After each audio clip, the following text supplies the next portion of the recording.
Jai Gurudev Swami Kuru. Jai Gurudev. Welcome to my podcast, Thinking Bhakti. It's our first episode together, hopefully not the only one we do together. So I'm going to speak a little bit about Swami Kurunanda. So Swami Kurunanda, you met Guruji in 1998. Our Guru, Paramahamsa Vishwananda. And so 25 years ago now. It's a long time.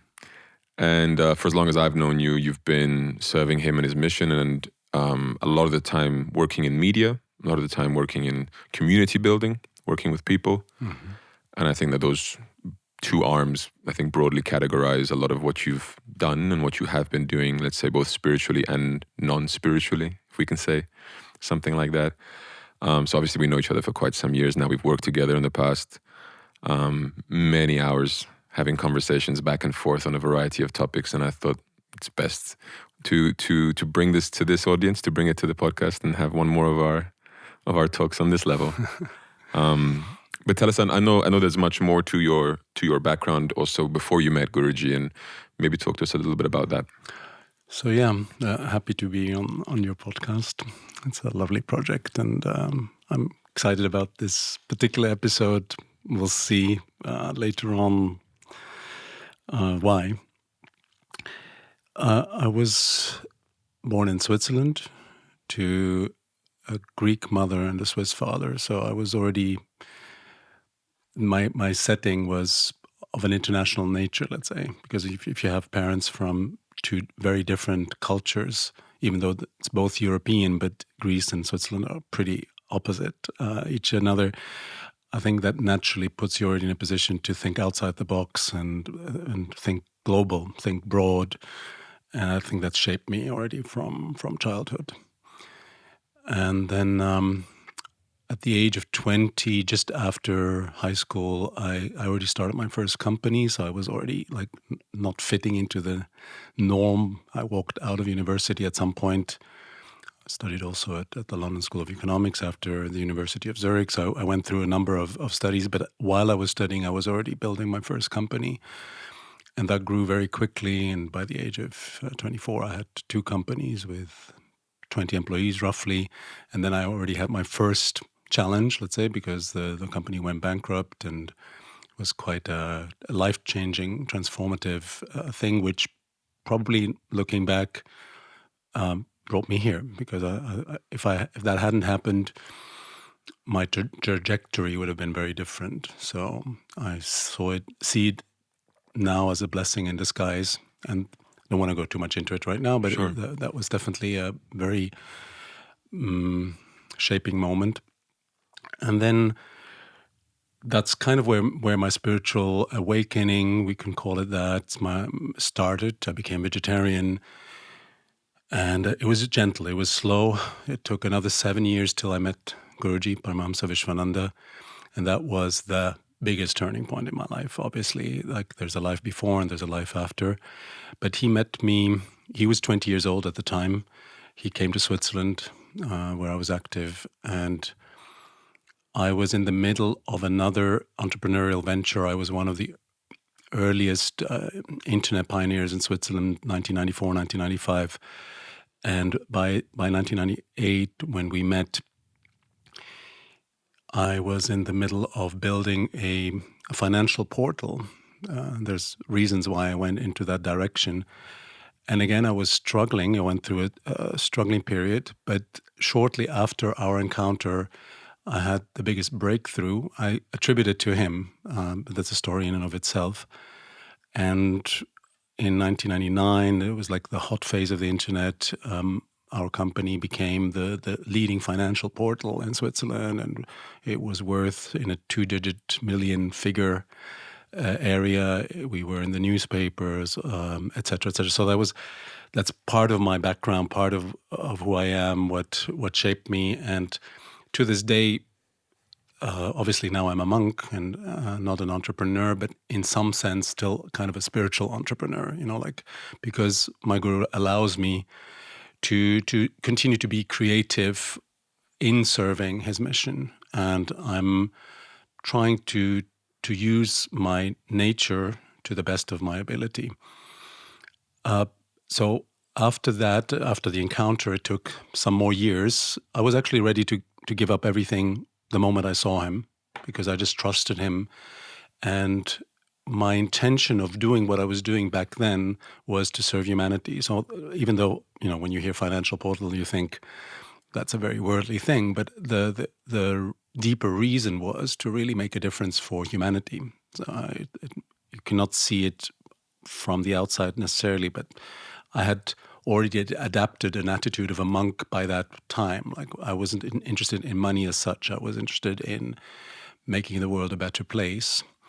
And I think that's what drew me also to my guru, what called him into my life, because there's a saying that you are very familiar with as well, Manas Seva, Madhav Seva.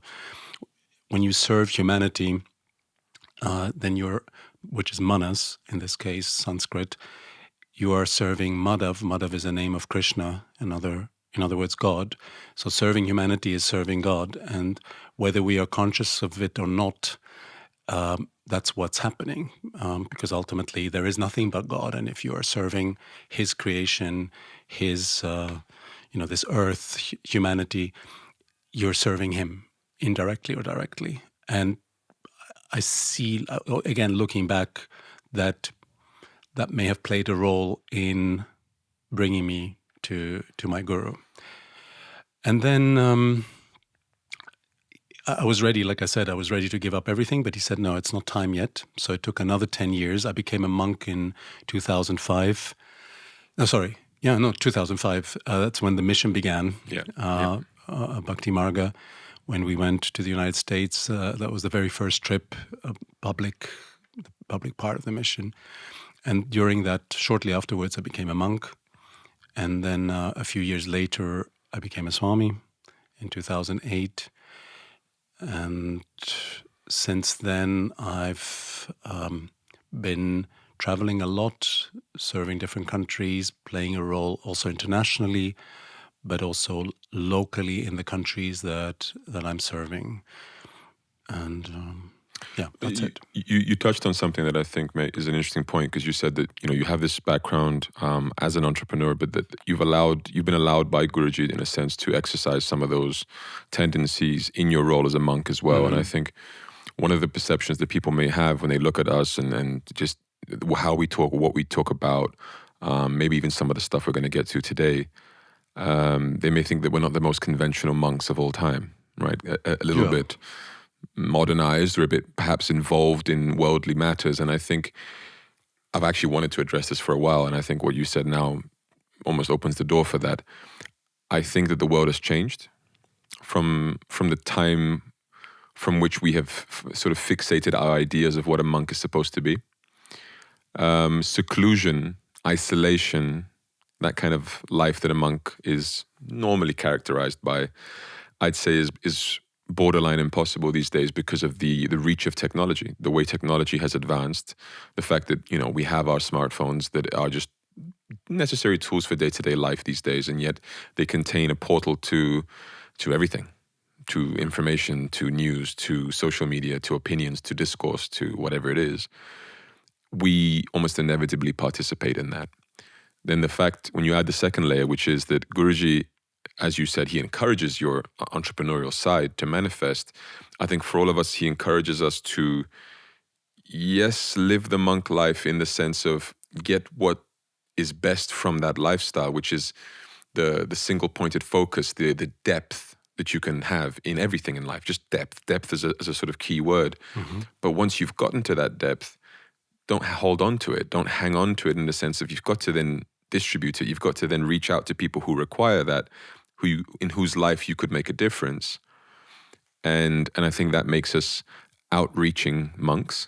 I think it makes us monks that are aware, involved, participating in society, participating in the world to an extent. Yeah, I often call myself a modern monk, kind of semi-jokingly, but like when I use my tablet and people see my tablet, for example, it's a symbol of something that is modern. You would sort of expect me to use paper and pen, but I'm using a tablet. And you go with the times. I think that's the misconception of like, why should a monk be out of touch with his times? Yeah. I mean, I have that when people, when I say to them, I'm a Swami, right? And I'm young, for a Swami, let's put it like this. Again, if we play by the stereotypical ideas of what a monk is supposed to be, or especially a senior monk, which technically in this mission I am, I always say to them, look, I could act like I'm 20 years older than I really am. Yeah, and sometimes I could even see the advantage of doing so. People take you more seriously, this, that, and the other. But it's also just, well, he made me a monk at this age. We agreed to do this together. He's elevated me to this position. And I think part of my service that I can give to people is to be my age. It's to be relevant, to be in touch, to be connected to the landscape as it is, in this generation and the challenges that this generation is facing. And I just feel like if we're too aloof, our ability to bring positive change into the world becomes instantly reduced. Yeah, I think one word for me that comes to mind is relatability.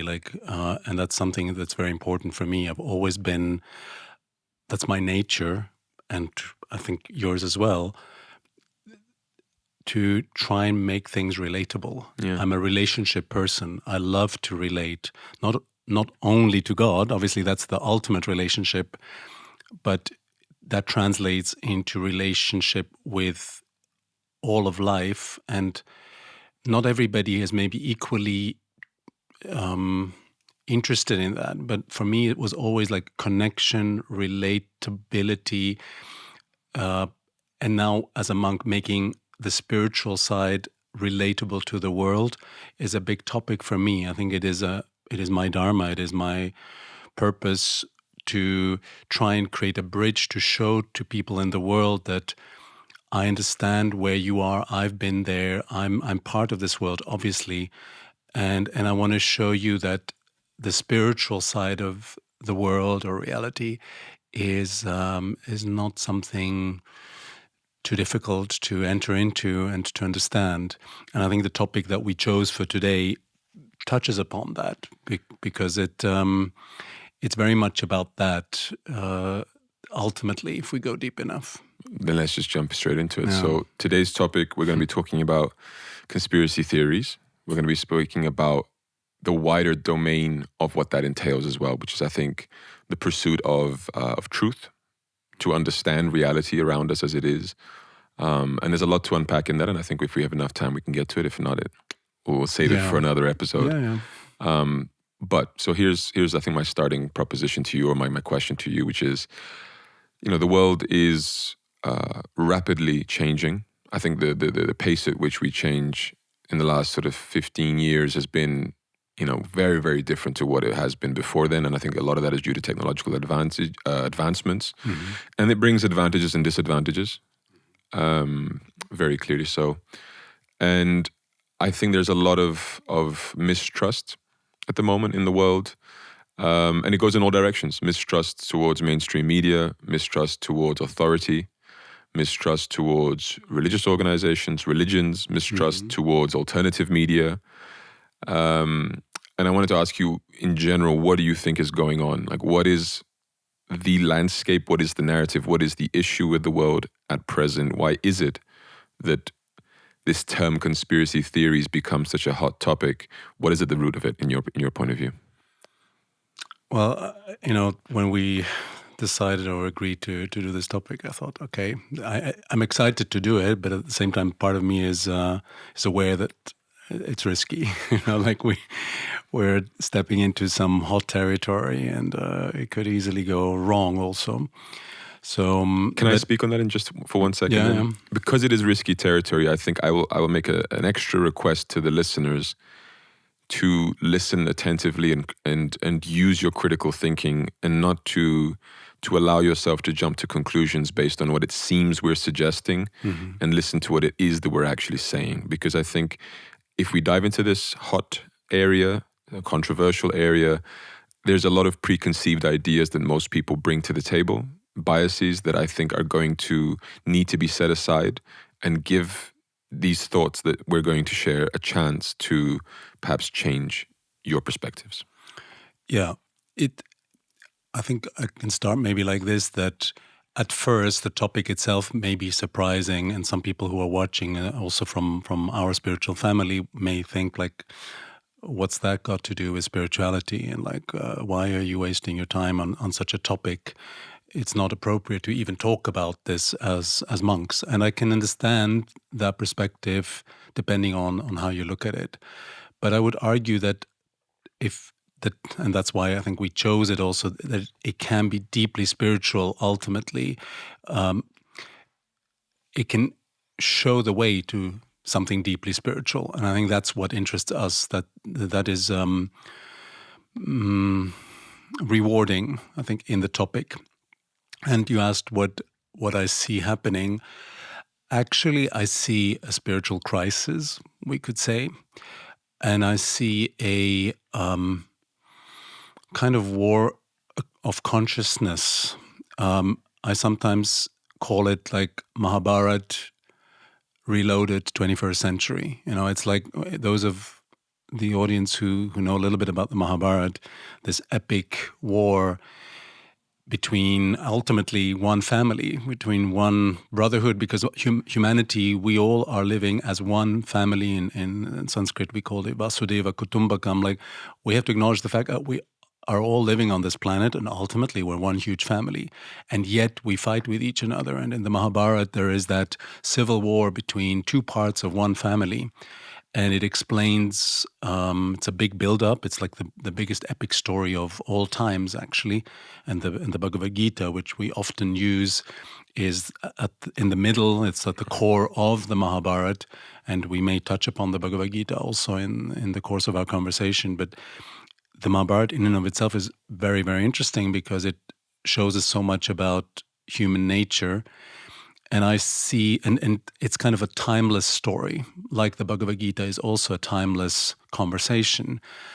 And so it's not something historically relevant, like, okay, 5,000 years ago or whenever something happened, but now times have changed. But the essence of the Mahabharata is just as relevant today as it was 5,000 years ago. And for me, it helps me understand what's going on in the world, and it puts it into perspective and helps you deal with it in a better way. So I see it as a inevitable crisis. Like, especially the last few years have accelerated that. It kind of started for me in 2020.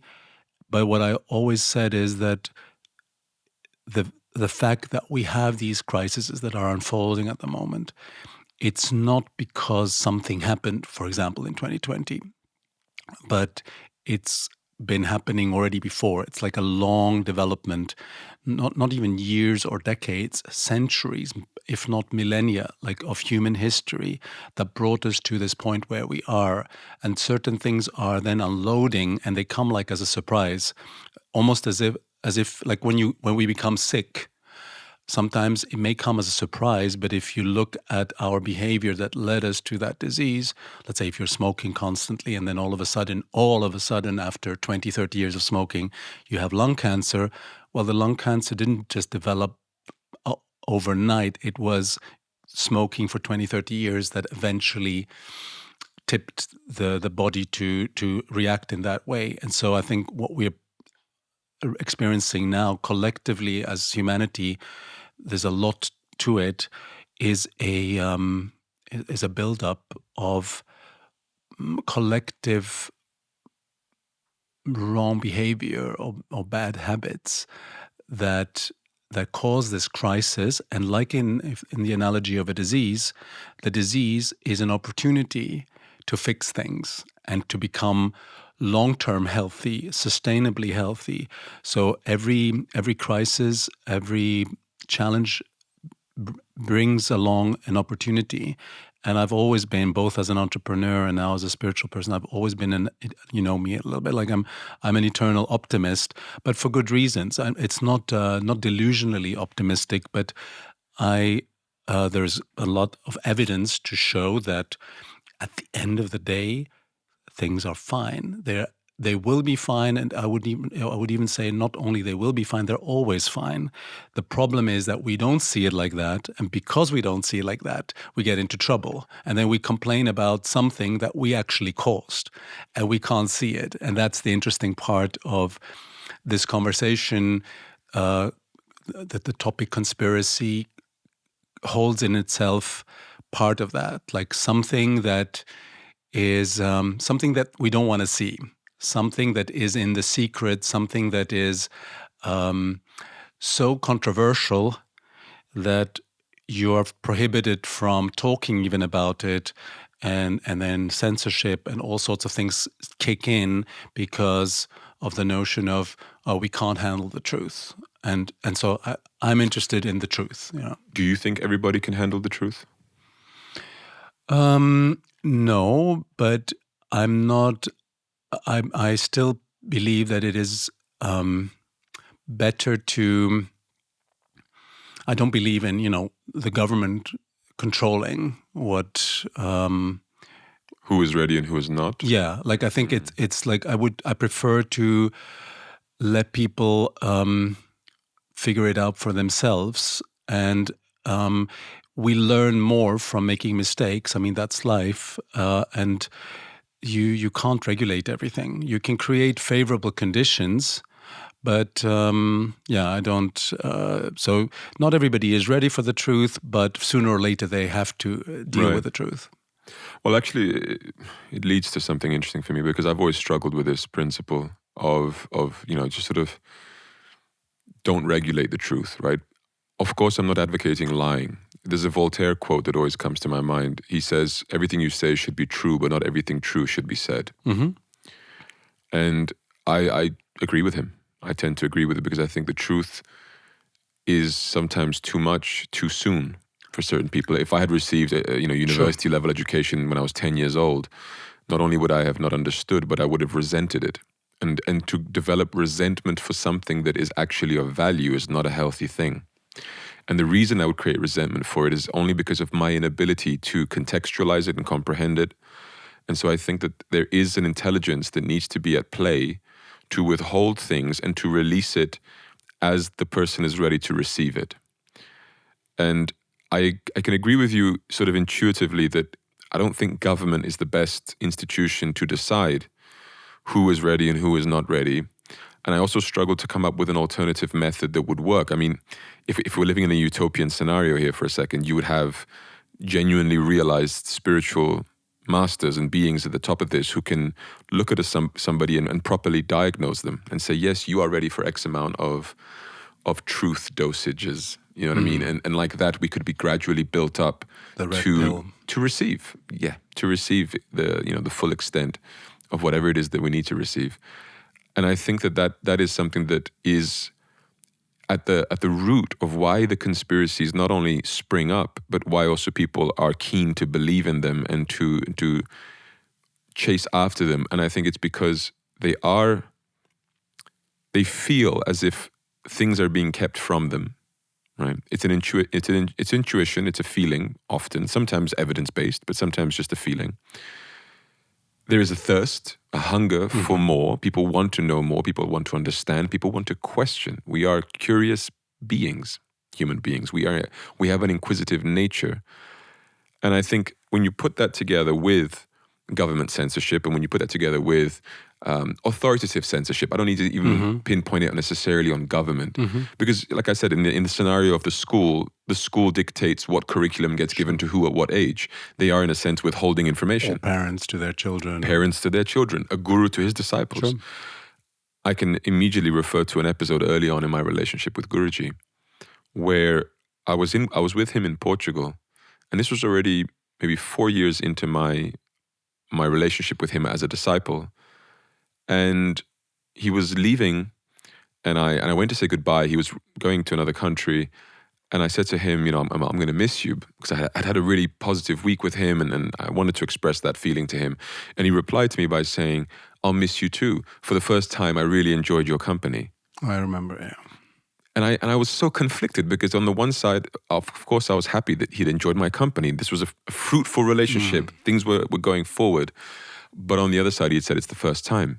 And I was so taken aback by this, because I hadn't seen it coming. I wasn't aware that there was any discomfort whatsoever in our relationship and in our dynamics. And so when I had the chance a few days later, I approached him and I asked him, I said, you mentioned this to me the other day, and you specifically said it was the first time that you've fully enjoyed my company. Does it mean that you didn't the other times? And he says, for the most part, yes, I didn't. I said, why didn't you say something? And his answer was, because you wouldn't have been willing to hear it. You wouldn't have been open to hearing it. And it would have actually hurt you and damaged you more than withholding it for you. Now, I could easily resent that and say, you didn't have the right to withhold that. You should be transparent and honest with me. And at that point, I'm allowed to make my own mistakes. I can own up to my own responses and take that into account. The reason I don't do that, the reason I don't have that reaction with him is because I give him, Guruji in this case, a special status as someone who I trust knows me better than I even know myself. And so if he sees that this is not suitable for me at this given moment, I'll accept that. As I just said, I reserve that for him. I look at other institutions of authority around the world on every level, and I feel like I get the problem. They don't command that same level of trust and respect and sort of subservience that I naturally feel towards Guruji for the person that he is. I don't feel that for virtually all other sources of authority. And so the tendency to rebel, the tendency to resist naturally arises. And I think that is one of the fundamental things that gives rise to alternative ideas, which then sparks alternative media, which then sparks alternative theories on what reality is and what's going on in the world. It's a lack of trust and confidence in the authorities that are in place, telling us what we should know and what we shouldn't know, sometimes based on factual evidence, sometimes based on intuition. And the reason I can see that as clearly as I do in my point of view is because I have a different contrasting experience when it comes to Guruji, an authority that I do trust. And so when it comes to him, I don't feel tempted to go find instructions from alternative sources. I don't feel tempted to go and find information from alternative sources because I have every reason to believe that what I'm receiving from that source is not only sufficient, but adequate in all aspects, both in quantity, quality, timing, right? And because I see that so clearly, it allows that muscle of discernment to say, well, if that's black, then this is white. Yeah, like I have a contrast here. And so a big part of me empathizes, I have compassion with the principle of alternative solutions. The execution is perhaps another topic, but the principle of seeking alternative ways to act, understand, govern, theorize, whatever it may be, communicate, makes sense to me. What do you think about the rise of alternative media, alternative discourse, alternative, let's say, theories, rather than call them conspiracy theories in a sense? How do you see that? Like in the sense of what's given rise to it, and also what impact do you think it's had on the world? Maybe saying first, leading up to that, in connection with the topic of truth, is that I agree. Like, I mean, I'm not advocating truth at all cost, as like the pushing the truth onto somebody who's not ready, and even declaring the truth the highest good. Actually, in a sense, it isn't. From my perspective, it's love and it's God, but that is actually automatically also the highest truth. Good is the highest good. Like love is the highest good, and then truth should be in service to that. Right. And so sometimes you may seemingly lie to somebody, but it is in alignment with love, and so it is the right thing to do. It's called like a white lie, let's say.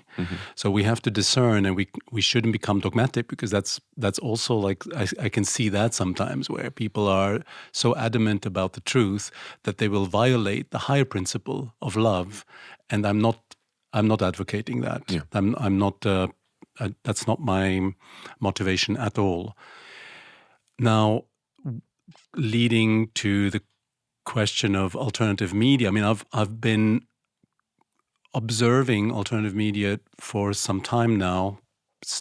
I've always been to some degree, but it's become more in the last few years, especially, I guess, starting in 2020. Here in Germany itself, I observed a few very interesting players. I don't want to go into names right now. And then also from in the United States or Britain, there I could mention names like Russell Brand, whom I'm a fan of. I can say, because I like how he approaches the truth and with a lot of humor, but depth at the same time, and a lot of spirituality. I mean, you see he has spiritual tattoos all over him, and an image of Krishna behind him, even two. So that I like that he's so openly spiritual, and that's something that I've observed both in Germany, some of the alternative media, and in the US and UK, like that a lot of these quite popular, Joe Rogan as well, like different. I wouldn't put him so much into the spiritual camp, but they have a spiritual side maybe to them. Sometimes explicitly, sometimes less explicitly, but they're truth searcher. And I think that's what's appealing, and that's why a lot of people listen to them and watch them. All the more the truth is being suppressed by a system that, for whatever reason, doesn't want you to know the truth, the more the truth will find another way to express itself. And I see that happening through these alternative media. And the established media is going through a huge crisis. I don't think it will survive that crisis because it no longer, in my opinion, serves the truth and serves humanity. Because whatever you do, I mean, that's basically the gist of it. Like, it should be in service. It should serve humanity. And if I feel that that's the genuine intention of somebody, I'm cool with whoever. But I'm quite sensitive to those who claim to be in service and do the opposite. And that's the hypocrisy of the times that we live in. I think more even so than saying that the people you mentioned, Russell Brand, Joe Rogan, that they are truth seekers, I would say more than anything, they are just brave seekers in the sense that they're seeking. I think whether they always land at the truth or not is debatable. And I think that's not a problem, because the point is, as long as you remain open to discourse, open to investigation, open to dialogue, no matter what position the person takes. And I think that's what I can take away from those two examples that you gave, and others as well. It's, if I look at myself and if I look at what could I recommend to somebody who would listen to what we're talking about now, it's not, hey, these are the guys that are telling the truth and those are the guys that are not. Because that is so malleable. It changes from topic to topic, moment to moment. In some things I'll agree with Russell Brand, in some things I won't. In some things I'll agree with Joe Rogan, in some things I won't. And it's the principle that lies behind it, which is openness to dialogue, to listen, to change, to adapt.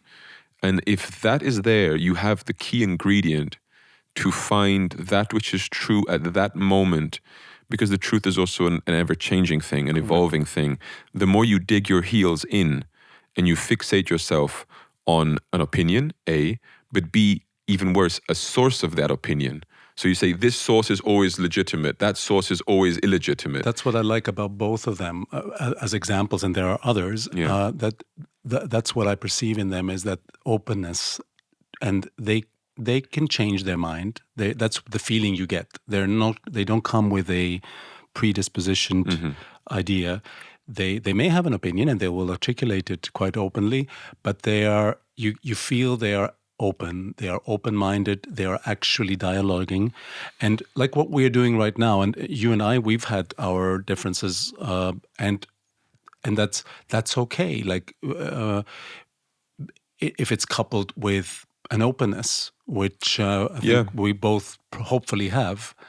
But that's exactly the point I want to touch on, which is the problem with term conspiracy theories is that it's a pejorative. It's an insulting thing. It's used to denigrate, and what they're really doing is they're just painting things as being black and white. And I look at it this way: it is true that there are people that see patterns where there aren't any. Yeah. Illusory perception is a thing. People look up in the sky, they see clouds, and they're like, "Oh, look, there's a cow." Ungroundedness, right? It's ungroundedness, but it's just a tendency that humans have demonstrated over the history of humanity, right? And our observation of our psyche. So that's just going on, and I feel like just as much as there are people who see patterns too often and see patterns where they're not necessarily there, and there are reasons for that I want to touch upon as well. There are people also who refuse to see any patterns because it disturbs their peace of mind. Correct. And so if you accept that both of these things are true, the terms conspiracy theorist, mainstream media, alternative media, all of this kind of stuff, it becomes a little childish because you're playing a game of, let me just characterize this person and their entire search by a derogatory term that doesn't really encapsulate what's going on.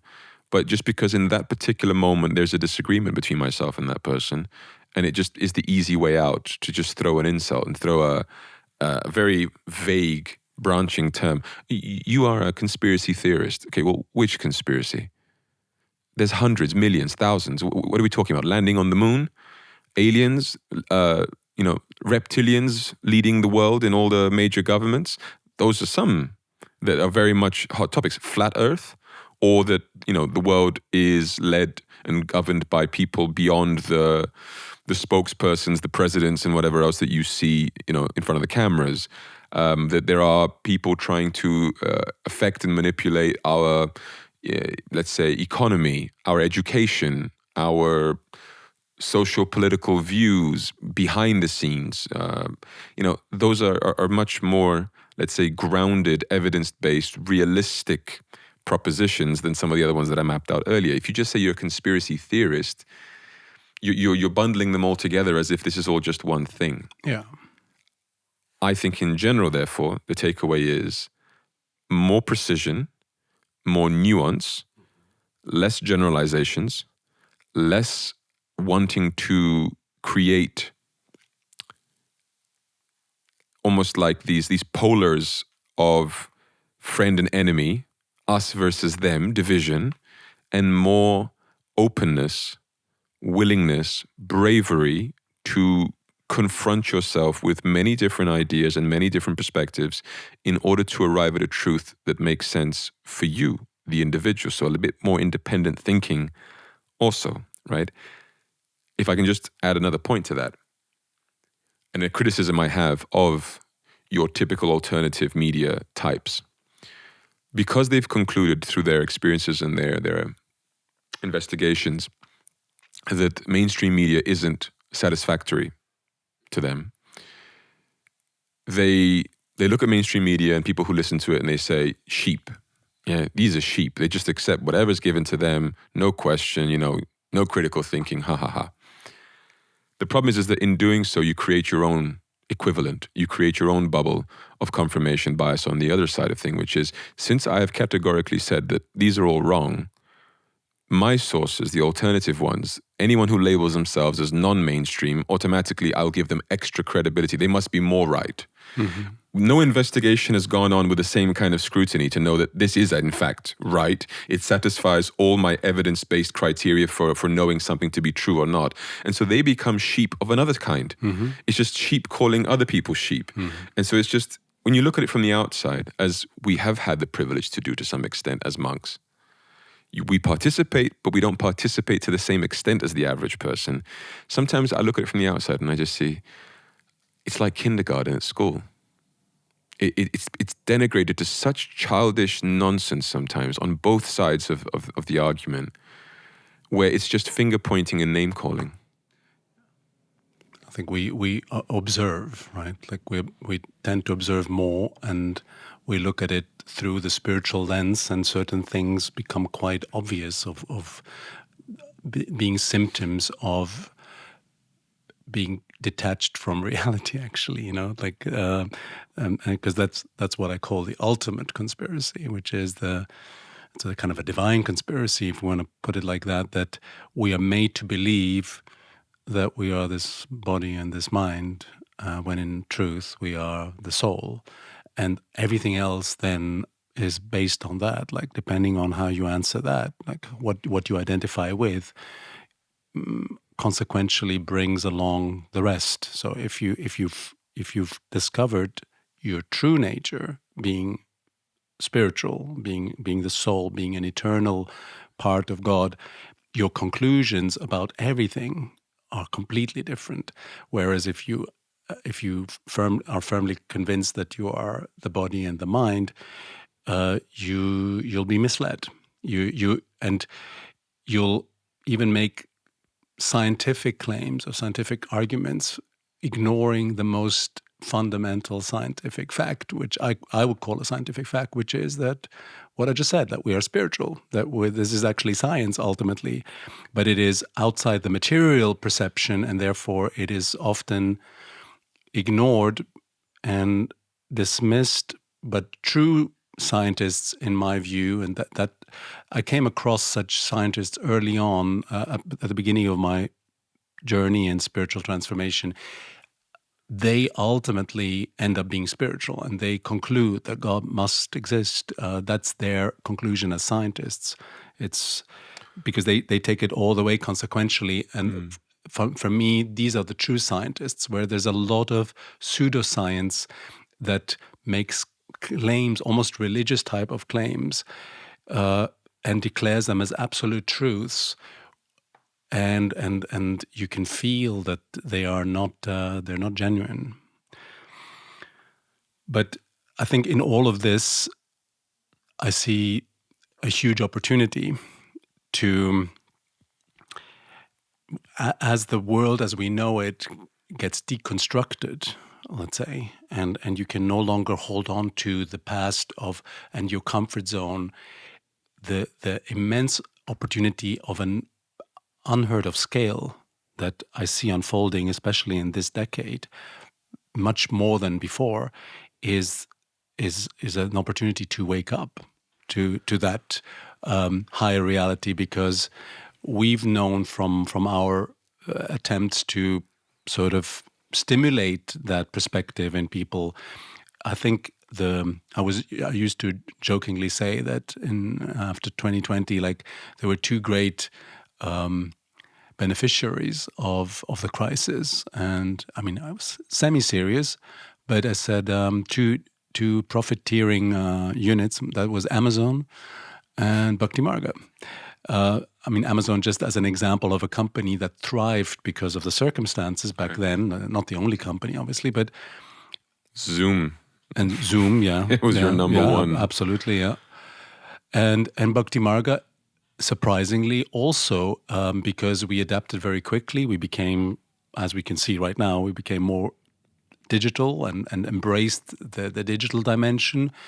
And that's one component. And then the other one is that the spiritual thirst in people grew exponentially since then. And I think I see that continuing to grow, because now they start to see what we were trying to tell them before, that this is not eternal. You can't base your happiness on that. It's crumbling before your very eyes. Try to base your existence on something that is eternal, and that's like, I think, the whole point. But we could have said the same thing to them 10 years ago, and they were not particularly receptive. Now I think the circumstances are more favorable in that sense. I don't wish anybody to suffer, but often it is precisely in those moments that we open up. Do you feel that things are going to improve? You know me, yes. But it's not a black and white yes. In the end, having deep... I will interrupt you. The reason why, I know you. I knew what you were going to say, but it's almost a question in a hope that you convince me, because the thing is this, and I think it's important to contextualize why I ask a question like this. I agree with what you're pointing out, that everything that happened with the pandemic and everything since then, it did at the very least make people question purpose. Like, because if people have to retreat into their houses and just close doors, if you do that anyway, forget why you do it. But if you're just forced by life to be more introspective and by yourself, you get confronted with how little you understand about yourself and the world around you, and how little purpose you actually have, deep meaning in things that you do. We are running on autopilot for the most part, and so anything that puts, gives a jolt to the system where people are forced to reflect upon those things, I will see as being positive, and it does open up certain doors. I don't disagree with that. But we in the Vedic tradition, we have, I think, two things that speak to me loudly against this idea that things are particularly going to get better, or that there's much reason for optimism. First, we're in Kali Yuga. So in the idea of Vedic time, there are 4 periods that cycle through one after the other. And they go from sort of the most virtuous of times, known as Satya Yuga, and it gradually decreases until it reaches Kali Yuga, the 4th, which is the most degraded time, where values are scarce, a lot of hedonism is going on, pleasure seeking, ignorance, all of this. According to Puranic literature, texts like the Srimad Bhagavatam and others, they say, they map out how long each of these ages is supposed to last for. The Kali Yuga has begun approximately 5,000 to 6,000 years ago, and is expected to go on for another 420,000 years before it goes through a bit of a recycling and a refresh and arrives back at Satya Yuga again, the virtuous age. So I'd agree long term that there will be an improvement. But to put things into perspective, and we consider 5,000 years ago to be very ancient history. We're now talking about another 400,000 years, give or take. So there's that. And by the way, the accompanying literature says that not only is it going to continue as is, but as the years progress, it only degrades further. It actually gets worse, not better. So there's that. Now, if you were to ask me, do I have implicit faith in the Puranic literature that every sentence uttered in there is a perfect literal statement of how reality is to be perceived, I would probably tell you no.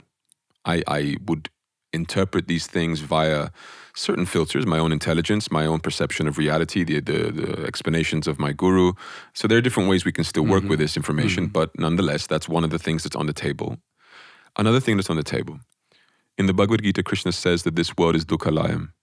It's literally the abode of suffering, the abode of sadness, misery, depending on the translation. And it almost suggests, I always had the impression that it's not like that because we've made it that way. It's almost like that by design. And the reason why, if before anyone gets too pessimistic and thinks, oh, what a weird thing for God to do, the way I feel it is there is one flaw, one fundamental flaw to this world that means that by and large suffering is a constant, and it's almost a predominating constant because of the ease with which this is experienced versus the ease with which bliss, the opposite of suffering, is experienced. And that is, everything is finite. No matter how good and beautiful something is, because it's material, it has an end. And the minute it ends, suffering inevitably follows. It is very easy to experience the end of good things. It happens to people all the time. Therefore, we suffer all the time because we don't know how to deal with that. We could say, yeah, but the world also gives bliss. It gives the opposite experience. But how do you tap into that? People try all the time. Drugs, alcohol, hedonism. It's the idea of, let me try. They're really just trying. They don't know that it satisfies. And they've heard from a lot of people. There's a lot of wisdom in this world. A lot of experienced people have told younger generations, alcohol is not a path you want to go down. This and that, or this, that, and the other, these are not things you want to do. People do it anyway because they don't see the alternative to feeling happy, or at the very least from numbing themselves to the suffering that they inevitably experience, right? And so I'm not saying bliss isn't here. It is. I believe in it wholeheartedly. It's why I'm a monk, right? I believe love is available in this world if you know where to look for it. Primarily amongst those places is within yourself. And we can leave that to another conversation. It's too much to unpack in this setting. But I do believe love, happiness, bliss are available in this world, but they are difficult to achieve, no matter how we want to sugarcoat it. I cannot say it's a fair game. It is much easier to experience the suffering of this world than it is to experience the bliss of this world. The bliss outweighs it once you experienced it and tasted it, no doubt. But this is much more available. And because it's so much more apparent, in your face, easy to experience, I struggle to see how overall we will ever really turn around the material human experience to the point where we can overall say it's good. Like we have overall as a net positive, we're good. Let me caveat that only by saying I'm speaking in the ultimate terms here. Mm-hmm. Relatively, I can still say society is right now far better than it's ever been historically. In some ways it's not true, but in terms of quality of life, health, a lot of things is far better now than it has been before. So don't take me to be making like blanket statements about everything. But that's in comparison to previous times. It's a relative statement. If I just take a step back and make a general observation about human existence, there is a lot more suffering and pain than there is bliss being experienced by humanity on a daily basis, on a year-to-year basis, in reality. I don't see how that changes. Okay, you've touched upon a lot, and it's actually very interesting. It's always interested me. I'm interested in the bigger picture, and so the times, the yugas that you're referring to, help me to see the bigger picture, and that I've always wanted to make a difference, like I pointed out earlier, and you're kind of aware that you are a dust on a dust in the universe, and so like how much can you actually do? You know, in reality, very little, if almost nothing. And at the same time, you want to strive and do the best you can, and then to realize what you can influence and what not helps you, because I don't like the feeling of going against something that I have I can't influence. So I can't influence the way the planets rotate around the sun, which is what I believe. Where's the evidence, Swami Kuru? Where's the evidence? And the rest of the universe, rotating the way it does, the whole cosmos and the cosmic forces at play. I can be a heavyweight guy and jump on the earth, and it will not make the earth move away from its course, if you get my point. Yeah. So there's a natural limit to what we can actually do. And so I'm only interested in that corridor of what I can directly impact. And so it has a soothing effect as well. I was like, okay, this has obviously been designed by God. It's a divine architecture that we can't influence it. It is what it is. And there's ups and downs, and I see it as perfect, actually eternally perfect. So everything because God is perfect, and everything in His creation, may sound strange, but it is all perfect. I know that many people will say, well, what about all the suffering and all the problems? That's not perfection. But in reality, actually it is. If you take a deeper look, it's part of an overall perfect play to have the highest possible experience of love. And every time we sort of, there's that no inside of us, which actually is a sort of subconscious anti-love reaction, because love always is affirmative. Love says yes. It doesn't say no. Love embraces. Love accepts. It's a yes. It's a big yes. I'm an advocate of yes. Does that mean that I ignore that there is suffering? No, not at all. But even there, you can say yes to that by saying like, it is what it is. Saying no to it means like I don't trust God. I don't trust the creative plan, and I'm going against against nature, and that is actually the problem. That causes the problem. So it's that denial of love, the denial of reality, actually. But ironically, even that is part of a perfection. So going back to the ages thing, I agree with you. I mean, if you take the scriptural definition of Kali Yuga, there are some other scenarios. For example, Sri Yukteswar pointed or described a different Yuga sequence, which seemed quite convincing at the time when I read about it in his book, Divine Science, I think it was called. It was very, like, let's say, he was able to define the past ages. It fit his scenario. So I'm not sure whether it's really that dogmatic. It is like that, and nothing can change. But no matter what will happen, my conclusion is it's always perfect as it is. And so even if it means we're going further down, which there is a chance that that's going to happen, I see the danger. And it's part of me is worried about that, in the sense of, like, because I care and I want the best for the world, but I'll do what I can do, and then I'll accept that the rest is out of my control, and I have trust that even that is best for everybody. Because, like in my own life, that crisis that I had early in my life, looking back, proved to be the greatest blessing. And so it's like, in a mini version, it's an example of, don't see the challenges of life as something negative. It is actually the very ingredient that leads you to the highest experience of love, ultimately. So just bear with the plan, bear with God, and see how it plays out, and you will see that actually, wow, it is a perfect plan. Can I continue?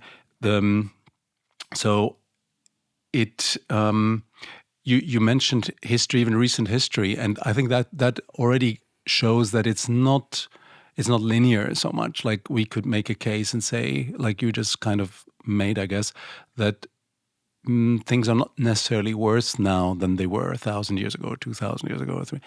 It depends. It depends how we look at things. We seem to be becoming less spiritual, which is concerning, right? That's where I would characterize it. I think materially we are prospering more than we have before, but not spiritually. Spiritual degradation.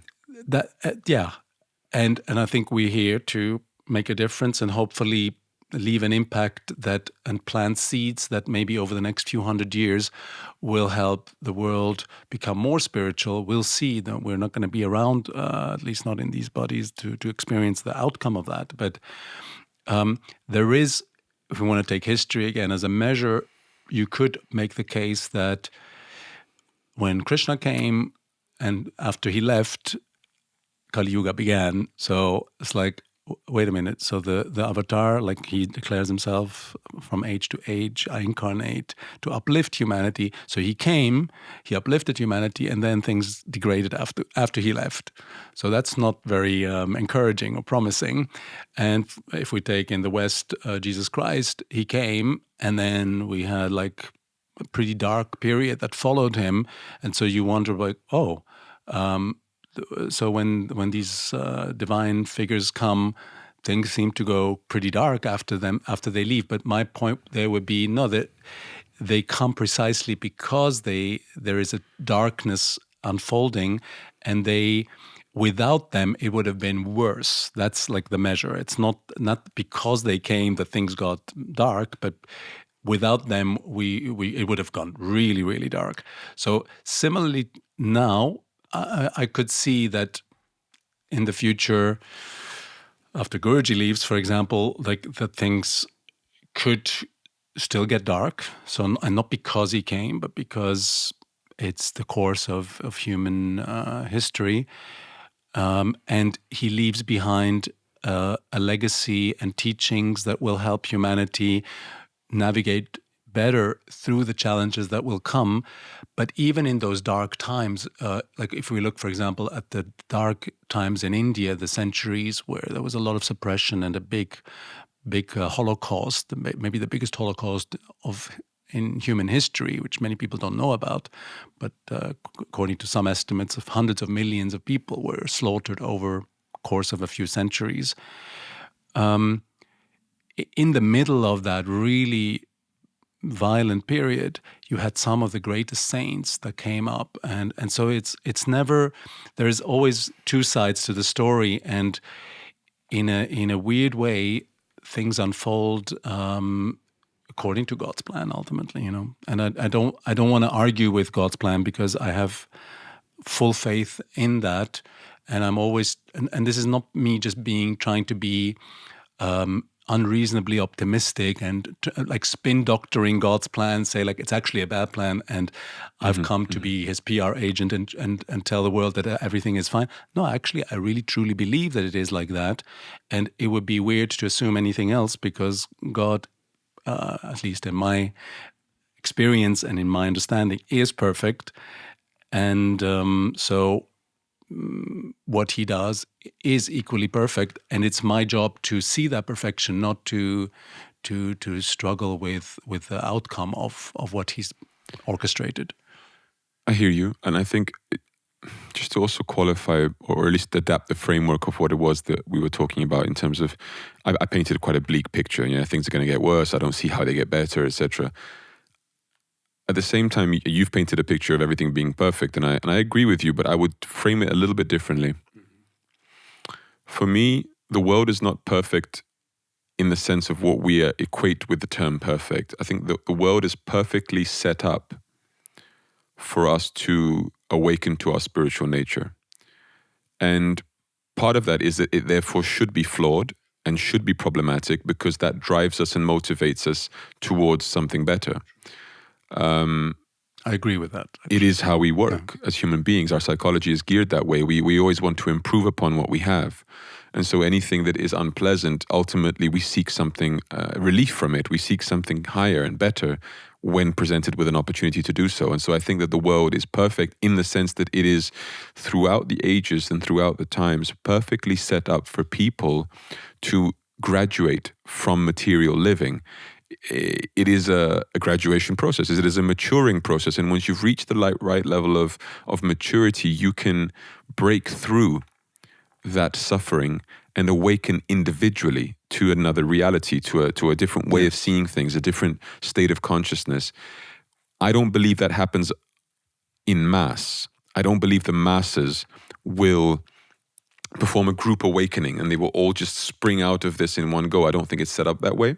I don't think it's intended to be that way. Krishna says, Manushyanam sahasreshu, amongst thousands of men, perhaps one, right? It's not meant to be the masses. It is not our nature and our entanglement with this material nature is such that it is not easy to break free of it. And so it will happen, but it happens sporadically, individually. And I think that's the kind of impact that we're hoping to have. I like to be an impactful person. I like that my actions and my words have meaning and impact. And I'm not at the same time utopian. I like to ground myself in realistic expectations, in realistic endeavors. And I think that a huge part of that is I'm not here to save the world by any stretch of the imagination. I don't believe it is our duty or role. I don't think that it's right to preach about an impending mass awakening, because you are setting people up and yourself up for disappointment. I think what you can always do is you can invite people to perform individual awakenings, and you can say that the conditions are ripe for you to step out of this way of seeing the world, this way of seeing things, and step into another reality almost. Now, someone might say, how do you know this? Right? How do you know this to be true? And that brings us almost back to the conspiracy theory subject matter. People be like, isn't that a conspiracy theory? That there is the supernatural, that there is this domain, there is this other side of consciousness that you can suddenly just tap into and you'll experience bliss, devoid of any suffering and all these lovely things which we claim. Isn't that just wishful thinking? And that, I may take a little time here, but I wanted to introduce almost a method. It's a methodology that you should apply to be as diligent as you can in arriving at conclusions, because you need to arrive at conclusions. They should not be arrived at blindly. They should not be arrived at unintelligently. I criticized that earlier, but you need to arrive at conclusions. I value the seeking endeavors of the Joe Rogans and the Russell Brands and many others. But at some point, you do need to arrive at your destination. You'd never hire an investigator that just keeps investigating, never reaches any conclusion, right?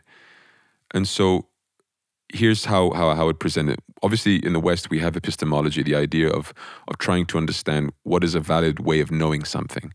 We have ontology, which is what is a thing, and we have epistemology, which is how do we know that thing, right? And so we're dealing with epistemology here when it comes to most conspiracy theories. It's about how do we get to know something? What are our sources of information? And in Vedic culture, we have Nyaya, and the Nyaya Sutras, which are texts summarizing the principle of Nyaya, it's essentially the study of logic and reason. They present something very similar to the epistemology of the West. Actually, the word is rooted in Greek.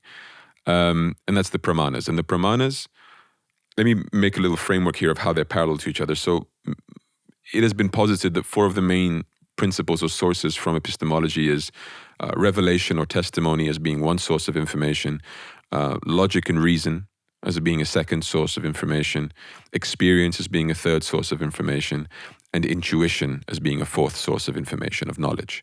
So these are the, let's say, 4 sources, epistemologically speaking. In terms of Nyayas and Pramanas, there are several, but we work primarily with 3 in the Vedantic system.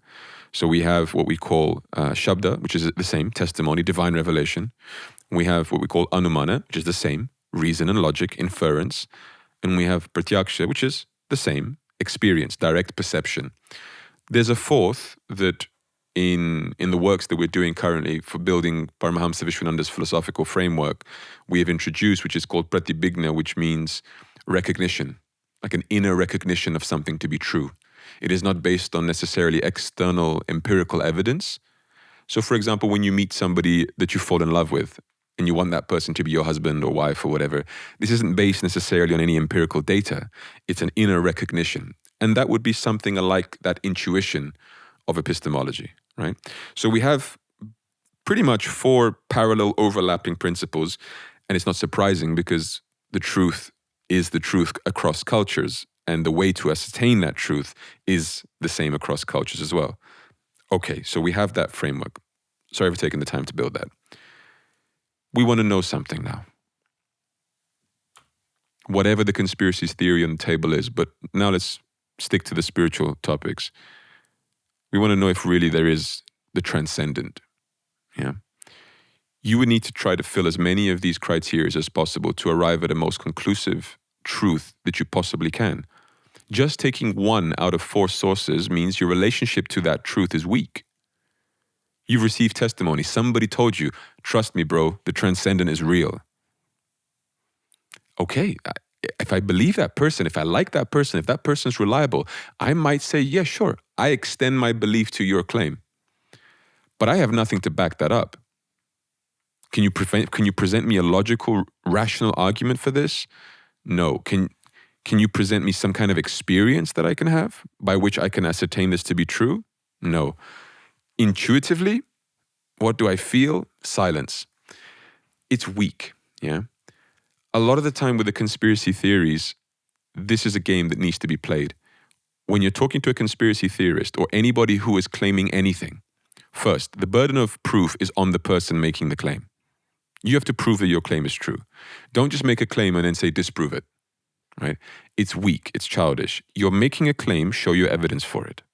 Okay, firstly, I would say. Second, establish whether the claim being made can be falsified or not. Is there anything that could be done to deny this claim? If it's not, we're talking across faith. We're talking faith-based conversations. So, for example, I'm a Hindu. Imagine you're a Muslim, and we start to dialogue with each other. Allah is God, Prophet is Muhammad. I'll say, no, God is Krishna. Bhagavad Gita is the text.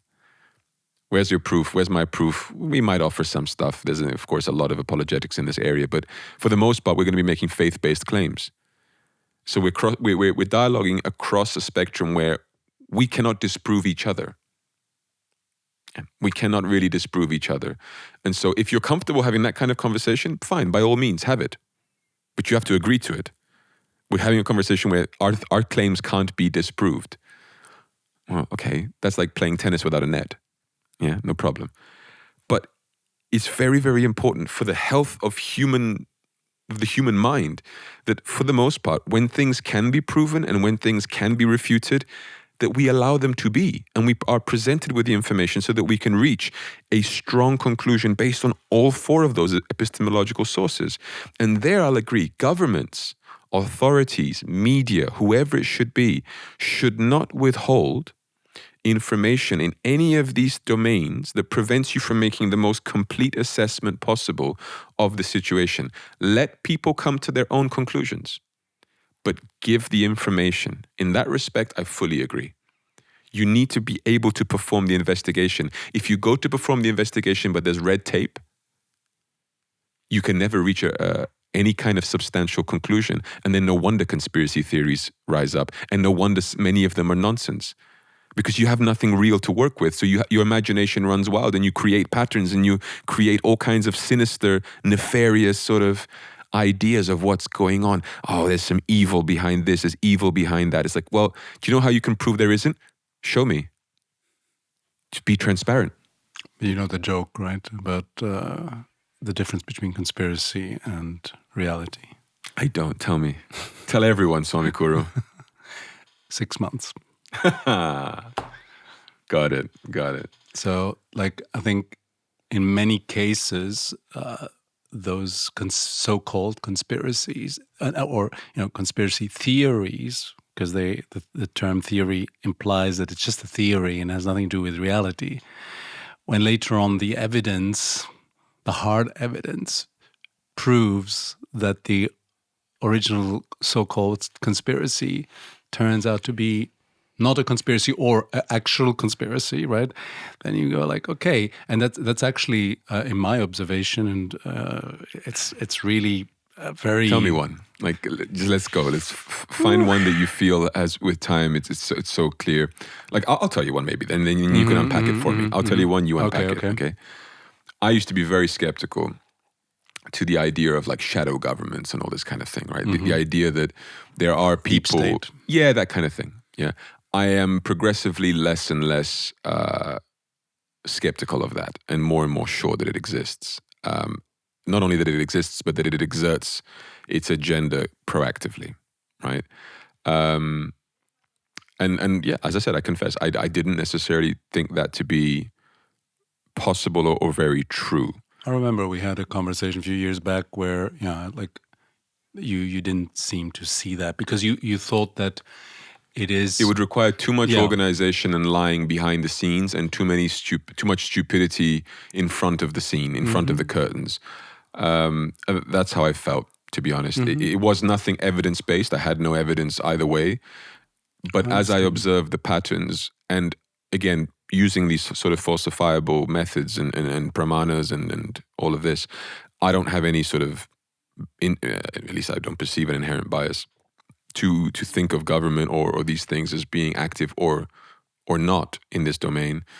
But the more you see some of the policies coming into place, the more you see some of the behaviors, some of the things that they actively sort of seek to hide, I actually then make bridges to my psychological understanding of the world, which I think is quite strong based on personal experience. And I go, yeah, actually, why did I not think that was true? Because one basic example, if you're a person in power and you do something not so good, why would you not use your power to hide that? So then I have to believe two things. A, that people in power never do bad things, which is anti-human observation because we all do bad things, me too, included. Yeah, I make mistakes. So the people at the highest levels of wealth and power never make mistakes. I was like, no, that's an irrational belief. So they for sure make mistakes. Would they allow those mistakes to be transparently shown to everyone when they absolutely, more than anyone in the world, have the capacity to prevent that from being shown and therefore distort the reality? Well, if I know even the poorest, least influential person, when they're caught doing something wrong, does everything in their power to twist the narrative and pretend like they didn't make the mistake and hide and whatever, then it's like, well, yeah, obviously, of course they're going to do it. It's incredibly naive to think that they wouldn't, right? And then where the rabbit hole perhaps goes a bit deep is just how far do they go? Just how much are they not, And And there it can get really scary because we see throughout history that sometimes, the crimes are so huge that we fail to believe that they are possible. Like actually, that was during the Nazi time. I remember vaguely that I think Goebbels or whoever was in charge of propaganda was sort of saying if you repeat a lie often enough, it becomes a truth. That was one thing. And if something along the lines, maybe somebody else said that, if the crime is like so big that nobody can believe that it's true, and we know what happened in Second World War, you get away with it. Ironically, The more outlandish the crime is, right? yeah, the more you yeah, get away with it. because we cannot fathom that Somebody would attempt that. that we would go that far. Right. And I, as much as I'm an optimist on the one side, I see through what the lies, let's say, and I don't exclude that possibility. In fact, I already expect it.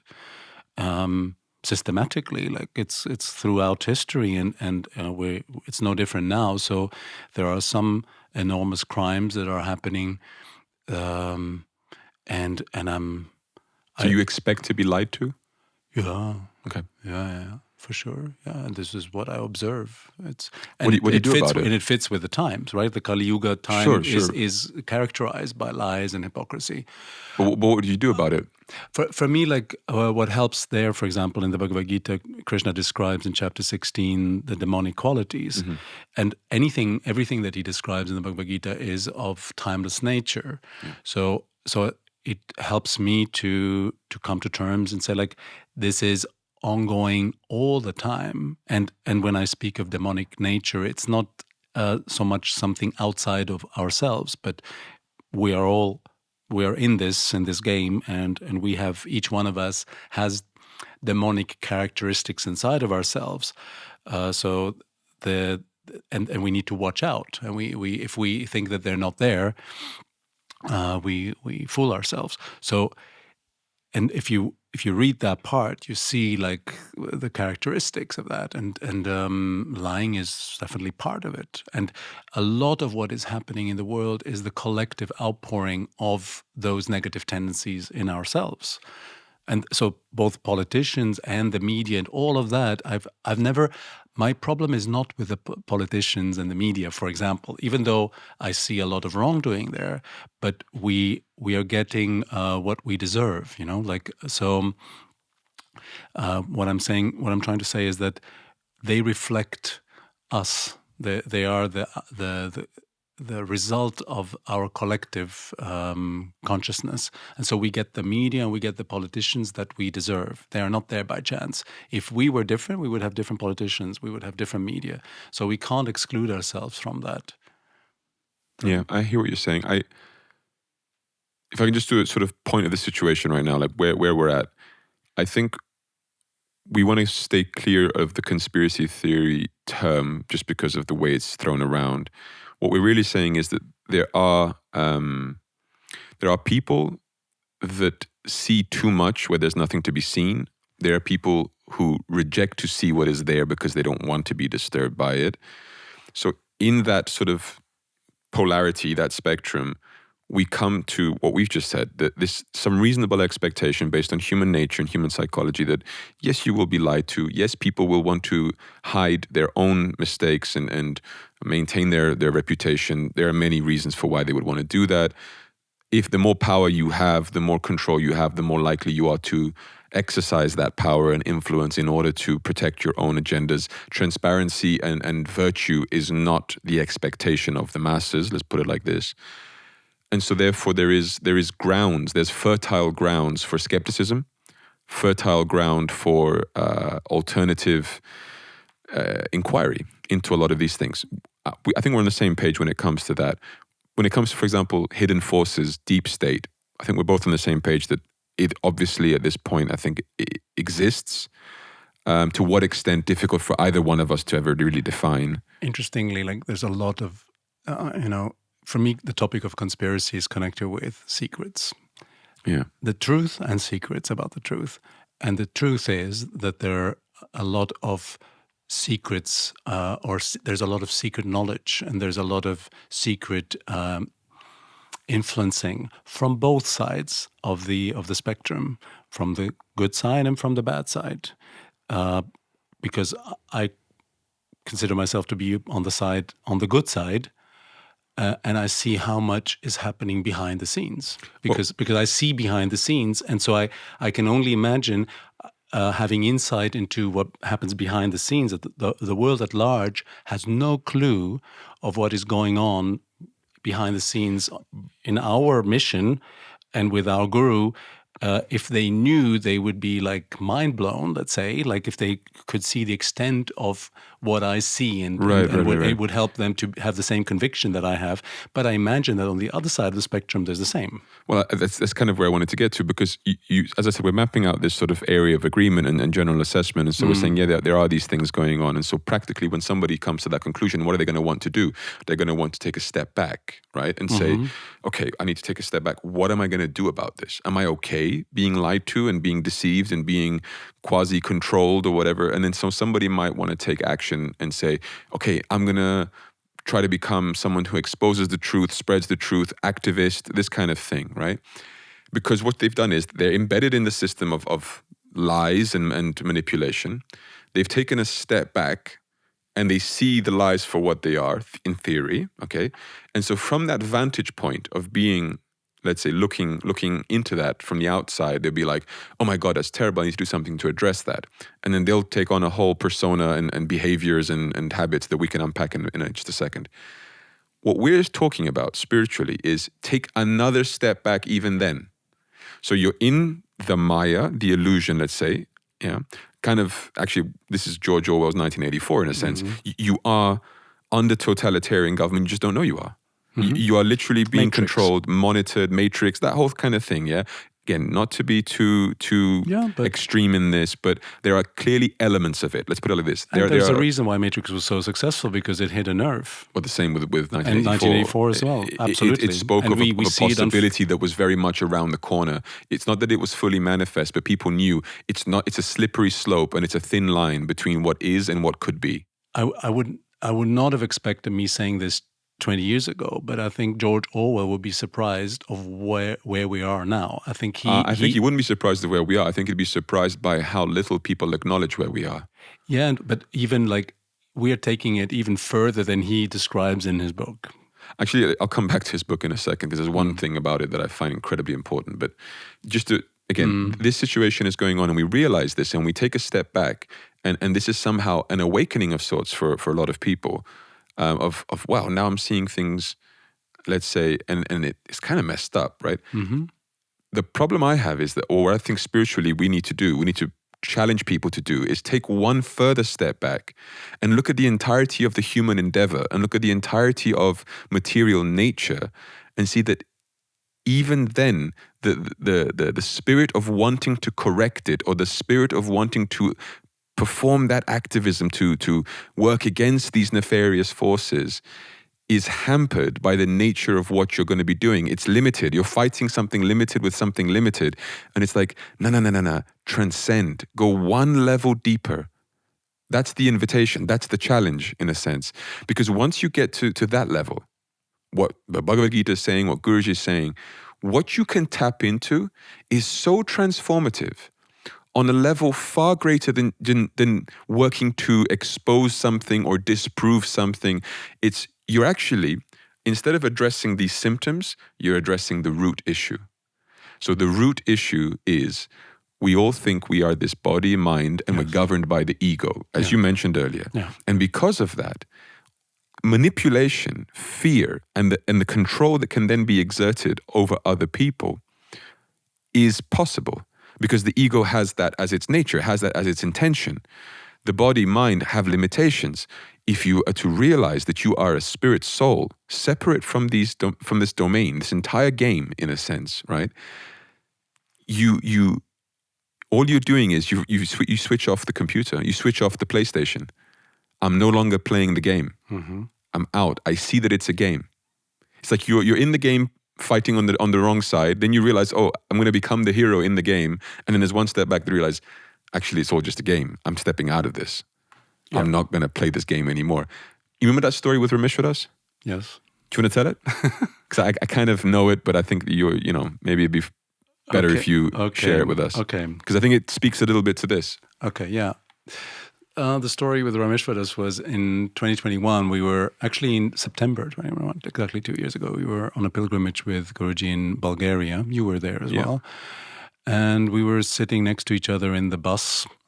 And he likes to look into what's going on in the world. Let's put it this way, because it's not just about conspiracy stuff. It's just the conspiracy stuff is perhaps particularly juicy or spicy or intriguing, but it's I wouldn't just limit it to that. It's a genuine interest in what's happening in the world. Of course, he's a man of the world. He has a family. He has a business also to run. For those who don't know him, he's one of the managers in Bhakti Marga. Brings along an entrepreneurial background also, and so he by nature tends to want to know, to relate to the world because it affects his family and rightly so. Like you're not divorced from society and your country and so on. So there's a healthy degree of interest there, and so I kind of know the people who are open and we share stuff from time to time. It's like almost informational drug dealing, kind of like here's something that might interest you and they send you something over. And that's how we keep each other informed, because I'm not actually proactively chasing things.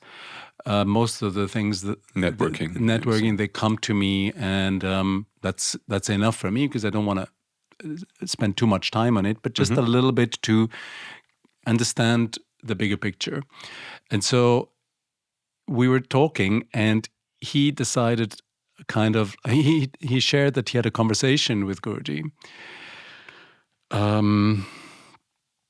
And he asked him, what is worse, watching a movie or watching the kind of daily reality show pieces like, politics and whatever is going on in the world, because it's like we get fed constantly. So it's kind of almost like a reality TV show. Or is it the same? It's kind of like you're watching a movie versus watching a reality movie. And Guruji told him that the reality thing is worse. And for the simple reason that a movie has a beginning and an end. So let's say you watch a 2-hour action movie, or even a political thriller, or whatever it may be, or a spiritual movie also. It's not, but whatever, it's a movie has a beginning and an end. The reality TV show never ends.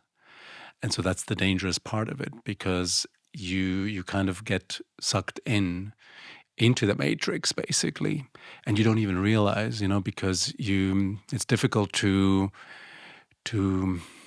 detach yourself from it, and so it can undermine your spiritual journey.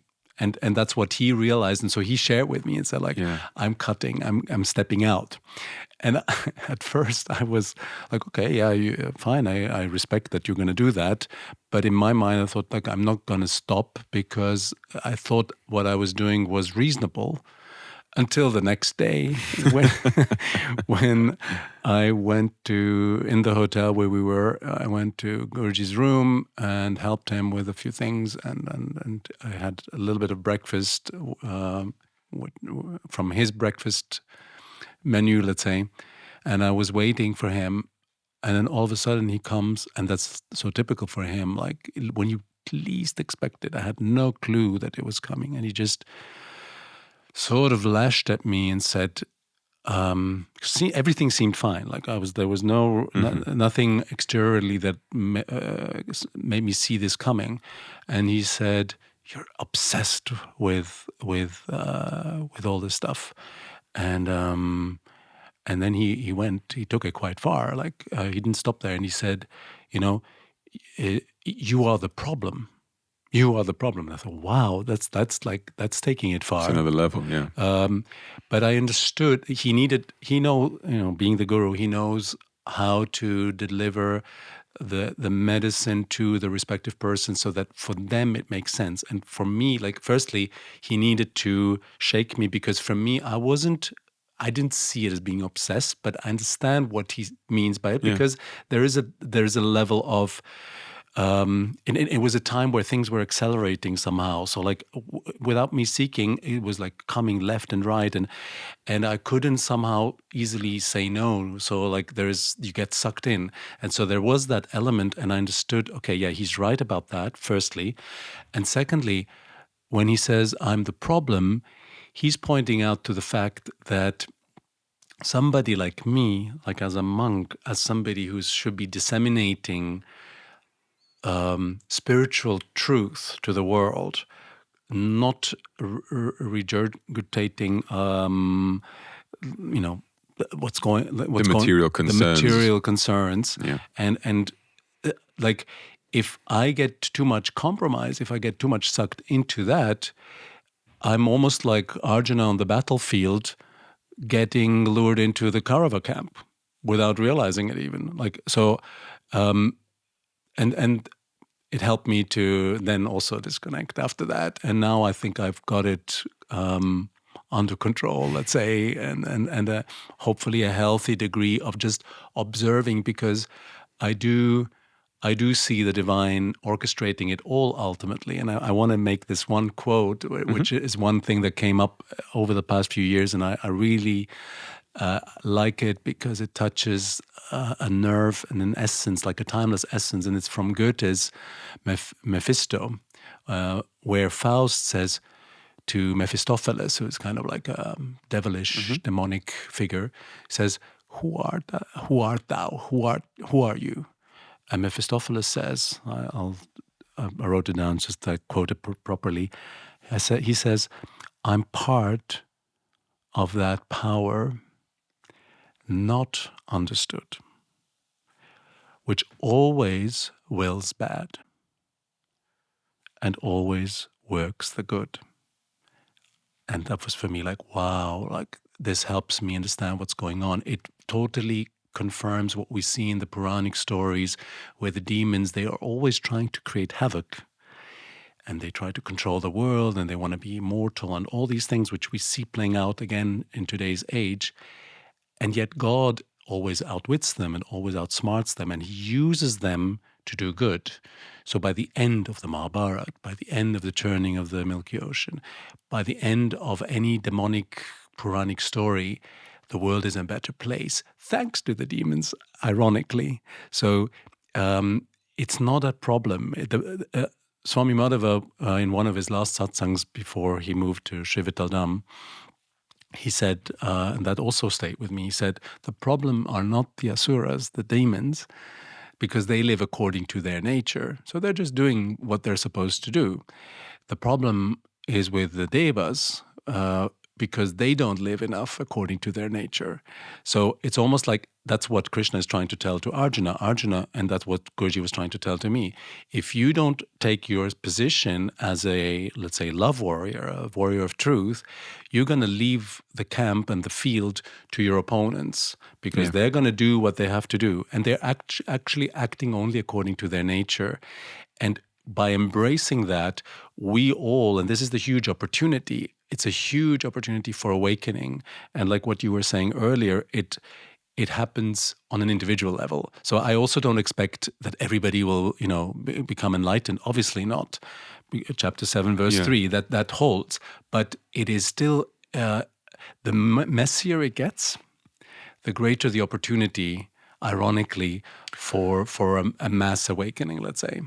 I do agree with you, but I think the best analogy to sort of characterize this, what you just described, is you have to be a walking invitation to transcendence and transformation for these people, where you can go into the world and grab these people on both sides of the fence hold them by the hand and say, I want to take you to another perspective. And you take them, but don't allow them to invite you, to take you into their perspective and you go. In the sense of like, if we've managed to work our way out of this paradigm, out of this spectrum of, political entanglement, conspiracy theories, woke, alternative news, mainstream news, all this nonsense that goes on, these fights on such a petty material level, if we've managed to sort of step out of this and we're seeing the gap in values, in spirituality, the hole that needs to be filled, the value of people, community, virtuous living, purpose, deep meaning, all of these things, don't stand from afar going, look at these horrible people, look what they're doing.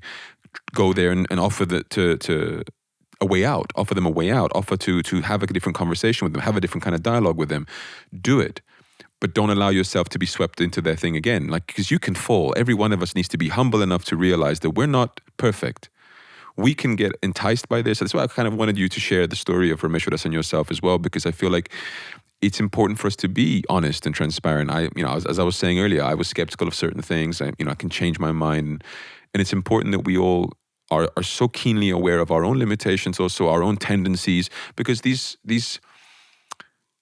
things that they appeal to our consciousness and they try to rob our attention. And I wanted to actually speak about that. I wanted to read to you some verses from the Bhagavad Gita, because for me, the biggest measure of the level of spirituality that someone has is their state of consciousness, their mind state. Just what's going on in that mind of yours. Don't tell me about your job. Don't tell me where you live. Don't tell me how you dress and how you look, even if they have spiritual tattoos or not. It's show me your mind state. Like, where's your head at? When Guruji came down hard on the both of you at that time, because I was there and I was looking at it from the other side, I was thinking the biggest thing I spot in that I need to be very clean and tight on in my end is, what are you occupying your mind with? Like, what are you feeding your mind? Mm-hmm. Not periodically, but consistently. Mm-hmm. What is your stream of consciousness? And if your stream of consciousness is on the problem or on the symptoms of the illness rather than on the medicine, the solution, which is the love, to be that love warrior, to be virtuous, to be speakers of truth, to be persons who are going to demonstrate what it is to live a superior way, to be compassionate, to live by example, all of this, right? If that's not what consumes your consciousness, then you are dragging yourself down into the very problem that you have resolved yourself to fix, right? And so therefore, There's a fine line. There is a fine line, there is. But I believe strongly that we have to be incredibly conscious and aware of where we're putting our mind and what we're allowing. Slope. Yeah. I for not a 1 second believe that either one of you were ill-intended. Don't get me wrong. Yeah. But that's just the natural outcome of it. And so again, I want to read these verses to you because I feel like they encapsulate the challenge on our hands, and they actually explain also why the conspiracy theories go on, but why they all have to stop, why all of this exercise needs to end. And so let's hear I'm curious what you think about this. So this is chapter 4, verses 38 to 40. So verse 38. In this world, nothing purifies one more than knowledge. Those who have perfected the practice of karma yoga will have this knowledge revealed to them. One who has faith will gain this knowledge if they are dedicated and have controlled the senses. Having attained it, one quickly realizes supreme peace. But for the ignorant, the faithless, and the skeptical, there is only destruction. The doubting person does not belong to this world or the next and will never find happiness. And I as I was reflecting on these 3 verses, I just felt like this speaks squarely to this topic in the sense of it's good to investigate, it's good to question, it's good to be skeptical, but it's very bad to remain there. It's very bad to feed that beyond rationality. You have to arrive at knowledge. You have to get to knowledge. And as I was looking into the study of epistemology in my own research and my own background in general, knowledge has a really cool definition. It's the marriage between truth and belief. So I'm going to give you an example. Something may be factually true, But if I don't believe in it, I don't have knowledge of it. So this morning, I put my laundry in the machine to wash. Someone who was with me at that time, I know I did it. I put it in, walk away. Imagine that person turns to me and says, "Did you put the laundry in the machine?" Like 10 minutes later. And I go, "Yeah, I did." And I said, "Are you sure?" "I don't think you did. I don't remember seeing you put it in there." So factually, the truth is I did put it in there, right? But somebody starts to question me. Somebody starts to say, "I think you were on your phone. I think you turned around and went away." My own direct experience of that truth starts to be called into question where I start to go, "Didn't I? Maybe I didn't." And the minute I lose belief in that truth, my knowledge disappears with it. So the knowledge that I have placed the clothes in the laundry machine vanishes by the existence of doubt and skepticism. The minute someone is able to cast doubt into your mind over the things that are even most obvious and fundamental in your own life, you will lose your knowledge. Your knowledge evaporates, literally. So knowledge only remains inside of you for as long as you believe in the truths that you have experienced, seen, logically arrived at, and intuited. As long as you hold beliefs and convictions in those things that you have experienced and you have seen, you are solid and you're at peace. You see, my response should be to that person, "Of course I put in the laundry." End of topic. And I'm at peace. You can try to put your poisonous thoughts in my head. I know what I did. End of story, right? But that's on you. That's on you to have that strength of conviction to say, I want to remain in knowledge, which means the marriage of the truth, the facts, the objective facts, and my convictions, my beliefs in those facts, right? Because people will always try to put doubts on everything. And Krishna says, for the one who doubts, the one who is skeptical, there is no place in this world nor the next, and they'll never find happiness. And I feel like that's the challenge that I would like to launch out into the world. If you're questioning things, if you're doubting things, by all means, but how quickly are you going to settle that questioning, and how quickly are you going to step out of that zone? You were in the mess, you're questioning the mess, get out of the questioning and get to knowledge as soon as you can. And once you're there, live out those principles. Yeah. You agree? Yeah, I agree. Of course, I mean, it's the irony is, I think it gives me the opportunity to, and as I reflect, when I hear you say these verses and your thoughts to it, ironically, I'm not doubting. Like I'm not coming from a place of doubt. That may, on the contrary, I think the fact that I'm so established in faith and truth allows me to look at these things without getting lost. Actually, that's what I believe. Now, there is a slippery slope because then that's what my guru showed me, that be careful. Like you could end up little by little and sliding away. So that I recognize that danger, but there is a strength. I think some of us can, and I'm not advising in general people to spend much time there. Let that be done by those whose dharma it is, and whose duty it is. I see myself to a little bit. I see it as my dharma as well. Maybe I'm wrong, and then Guruji will correct me. But I think if it's kept in a healthy dosage, it can be poured into a conversation like we're having today, where I have something to offer as a perspective, and I can relate to the audience out there, to the people, and I think that's the strength, and that's my aim ultimately. I can easily, just for my own sake, I could just say, like, I could walk away and say, I don't care, and it's of no concern to me, and I'm okay with that. Like, I don't. Because my faith in my guru from the day one, for whatever reason, was so strong that I was ready to give my life to him straight away. And knock on wood, it's even stronger today, because after 25 years of experience with him, and experience is a key word. Like I've experienced so much with him, and you have as well. Like we have, and thousands of people it's so strong, it's so overwhelming. I feel very, very rooted in, I don't see anything. I don't say like it's impossible. I can't go that far, but I feel very strongly rooted.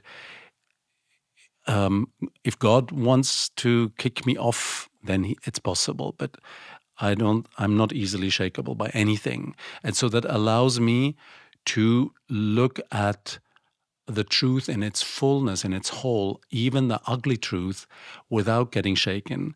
And I'm not advocating to now dwell on it. But I also don't feel that whatever we suppress and we deny, actually, ironically, we're energizing as well. So it's more of a like observing, like in German, the term for observing is wahrnehmen or wahrhaben. Wahrnehmen is to see, to observe, and wahrhaben is to sort of accept as reality. And in both words, there is that syllable or term wahr, which means truth. So just observing the truth of what is. It's not judging, it's just acknowledging what is. And I see that as the opportunity in the whole conspiracy topic. It's not about getting lost in some theories and becoming delusional to one side or the other, but just observing what is obviously true and trust into that, and trust in your own senses of like, because that's the crazy thing. Like we see it both in people on the spiritual path, people who've had wonderful experiences with our guru, and ultimately end up overriding their own positive experiences by hearsay from somebody else who puts poison into them, and that always blows my mind that that's even possible. But Swami Kuru, the people that are most likely to create conspiracy theories are people that have gone through a negative experience, people that have lost something, or people who have had their expectations not met. Because instead of taking responsibility to say, it's because of me, because I made a mistake, or because of, it's just fate, it's the way the cards fell, it just is how it is, there's nothing that you could have done differently. Instead of accepting or taking responsibility, which is the two most recommended approaches to dealing with life, acceptance and responsibility, right?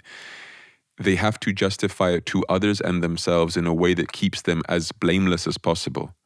And it's in that moment when there is no cause other than yourself and other than nature, right, that you will look for the patterns to create a nefarious reason for why it happened. And Guruji will always be, God will always be the biggest aim and target where anybody can sort of throw their conspiracy theory at, because it is the way it is. It's like, so for example, somebody doesn't get elected as president, or somebody isn't chosen to represent their institution in some conference or whatever.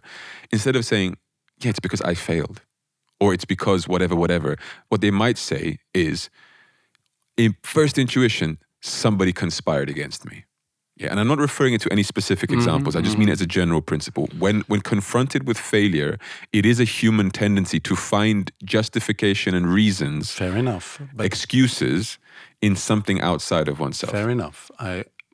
That can well be true, and often it may be, but sometimes it's not. And to discern the two, we shouldn't go to. But I'm not painting it as black and white. Right? Yeah, because we shouldn't go I'm to saying the tendency. The tendency is that when confronted with failure, we seek for an explanation outside of ourselves. And that's true, and that's not helpful, and that's not what we should be advocating.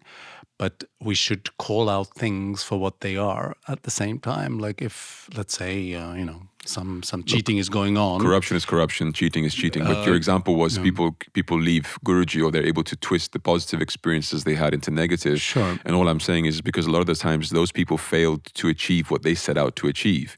They failed to overcome issues that they had inside of themselves. Fair and enough. Instead of taking the responsibility, they will always look to an external cause for why they failed. And in that pursuit of the external cause, they will start to see patterns where they don't exist. I remember that conversation where that person said this and that one said that. Maybe they were conspiring together to even sabotage me and whatever. And sometimes you're listening to this and you just go, Yeah. No.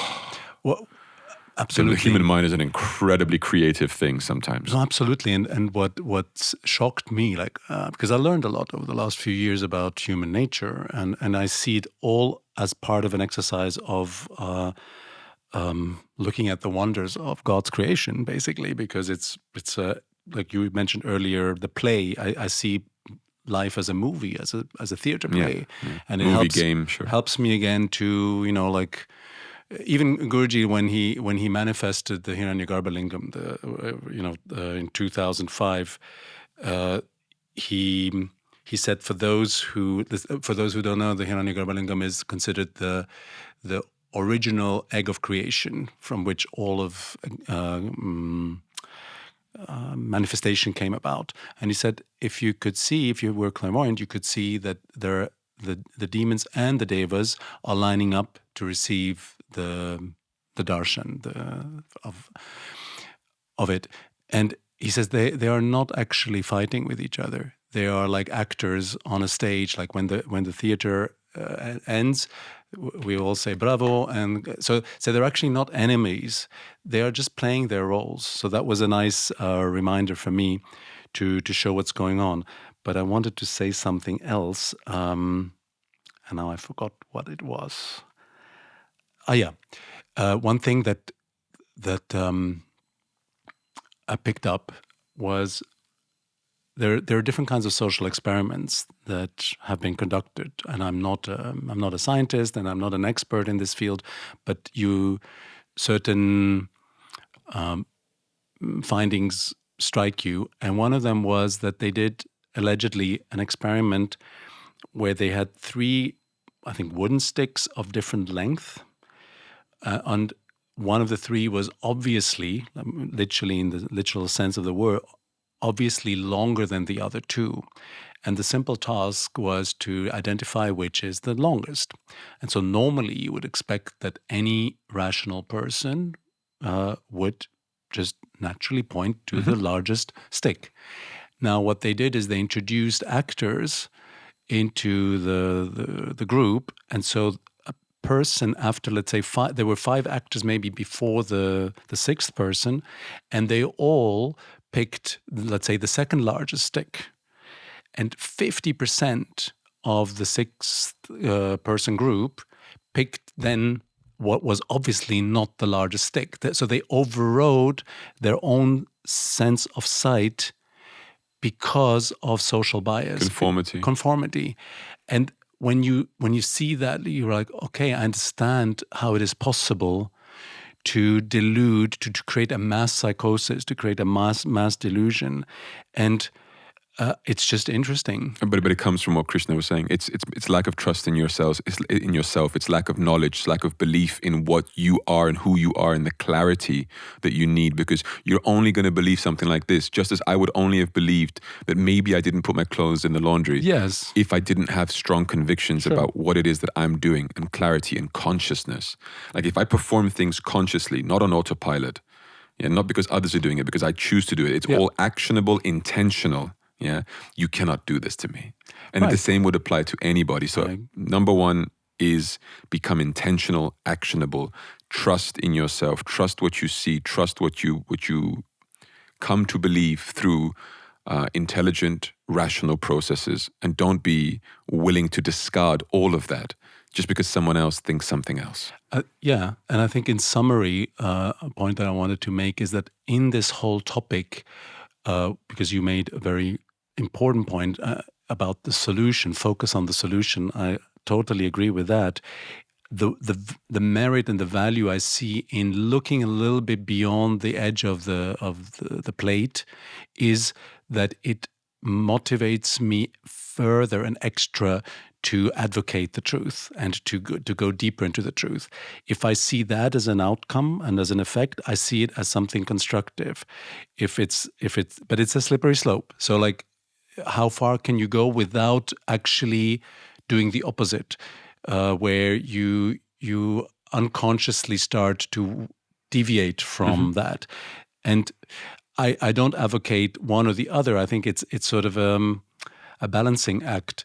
If you say like, I don't want to look at anything, you're actually feeding the very thing that you want to suppress. What you resist persists. And on the other hand, if you go too much into it, obviously same thing. So you should focus always on the solution. But that solution and the truth includes the totality of things. I mean, that's one thing we learn also from Krishna himself in the Bhagavad Gita. I'm everything. When he, because we often limit God also to we put him in a box, and we Right. want him to be only good. He is in a sense only good, but you get my point. Like, he's the totality of things, and in his cosmic form that he shows in chapter 11, and that's the scary part for Arjuna, he shows that I'm everything, and sooner or later we have to come to terms to that God is beyond good and bad, and that good and bad exists within him. And if I can't accept, that's my point, I guess, as long as there's something I can't accept, I am going against the fullness. I'm going against the whole. It's not a holistic perspective. Mm-hmm. And ironically, I am divorcing myself from the fullness of God. So I'm advocating to accept the fullness, and so I shouldn't have fear and shyness to look at everything and into everything. But there is, if I'm not very grounded in the truth, there is a danger. And so I think I wouldn't advise anybody to venture too much into it if you are not that grounded. Yeah. Okay. I feel happy with what we've sort of touched on here. I think we can leave anything else to a sort of future discussion. I think what do you think? Yeah, like if the response is positive, we should do a sequel, because there's a lot more to. Oh, they're going to ask us, what about this theory? What about that theory? Because it's a really interesting field. Yeah, no, but I'm glad we were able to have this conversation. I think it's important to address that. There is a relationship that spiritual world has to the material world, and the material world is one devoid of many virtues. Unfortunately, it is by nature that way. There are nefarious things going on.